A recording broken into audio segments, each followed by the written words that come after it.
Unemployment is rising, businesses are shutting down, stocks are volatile, and sorry to give you more bad news, the recession is just beginning. But we should always keep a positive outlook, because we hope in today's video we'll be giving you a lot of practical advice on how to overcome difficulties in your work environment. We think you'll find that after overcoming these challenges, you'll come out even better. During hard times, it's a good idea to avoid being apathetic and to always try to see if there's a solution out there. Don't just feel sorry for yourself. So let's have a look at the top 10 ways to prepare for recession without getting deep into debts. Number 10. Set up an emergency fund. Having cash for emergencies is a basic of personal finance at the best of times. So in a recession, it's a must. You never know when disaster is going to strike. Getting laid off or your work drying up in a recession, the chances of this happening shoot up, which is why you should have enough money in the bank to last you at least 3 months. If you're stuck without income, and if possible, 6 is better. If you've done your budgeting, you'll know how much you need for basic survival needs. Calculate what you need for these 3 months and keep saving until you've got that. And as we said, if you can go on until you've covered for 6 months, better still. Once you've got between 3 to 6 months of emergency funds, you can start putting the rest into investments, which will help you thrive beyond the recession, and we'll get to that part soon. Number 9. Cut your spending. It is important to prepare for a difficult time. The first step is to spend wisely, which entails not spending money on things you barely use and subscriptions you never use. I don't think you really want to get rid of them. They can be quite useful, but maybe you should have a good hard think about their use first. Gym memberships may be locked down. You can do your workouts at home, and you can consider getting rid of that one too: meals out, trips, and vacations. Even though you're busy and under a lot of pressure, now is the time to take care of yourself. And your chances to do this might have been limited in recent times. But if you're suddenly able to do them at a fraction of the price, don't go crazy. Check your spending and don't go overboard. Number 8. Pay off your debts. If you've got debts and you're able to get rid of them, now this should be a priority for a few months down the line. You could find yourself in a squeeze for money, and making the minimum payments could get tricky, and falling behind with these could mean problems that will snowball, like increasing debts and a bad credit rating. So get rid of your debts now, and you'll thank yourself later. If you've got a number of debts, list them according to their interest rates and first pay off the ones with the highest rates.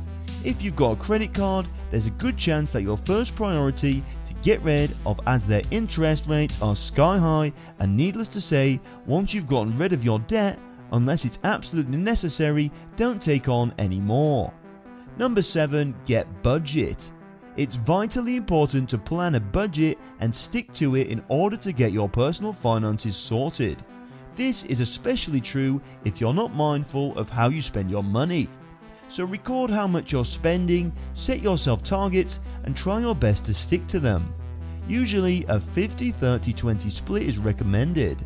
That means 50% on necessities, rent or mortgage, phone, internet, other utilities, groceries, medical bills, insurance. You get the picture. 30% on wants, entertainments, hobbies, trips, and vacations. And 20% on savings and investments for tough times like the ones we are facing. If possible, switch the second and third figures and make it 20% for wants, and push up the figure for savings and investments to 30% or higher. If you can, you're going to want to put these into an emergency fund. Number 6. Get new skill sets. We've talked about making yourself valuable at work, and getting new work-related skills and qualifications is a way to do this, like improving your Excel skills, your photo, video editing, or programming skills, or whatever is relevant in your line of work. And we've also talked about setting up a side hustle. Of course, freelancers with more highly developed skill sets and qualifications earn more than those with basic skills. And with micro-credentials becoming an even bigger thing, often with very reasonable prices, it's never been easier to upgrade your skills. Doing this will help you in the long term as well, because you'll keep these skills for life.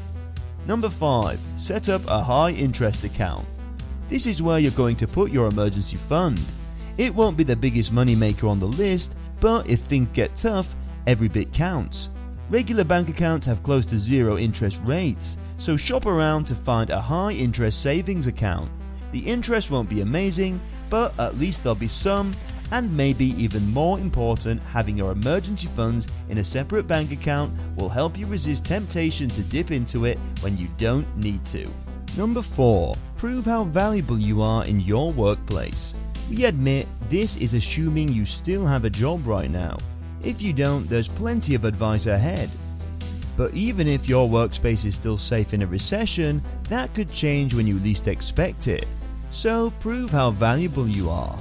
Take on projects, learn new things and apply them. Go the extra mile. When jobs get cut back, you'll be in a better position of keeping yours. And even if you're unlucky, at least you'd be able to put all the things you've done and all the skills you've learned on your CV and be in a better position to find a new job. Number 3. Start a side hustle.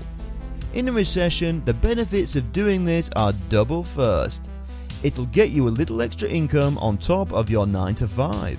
And second, if your 9 to 5 is affected, it'll give you a fallback. And the good news is, it's never been easier to set up a side hustle.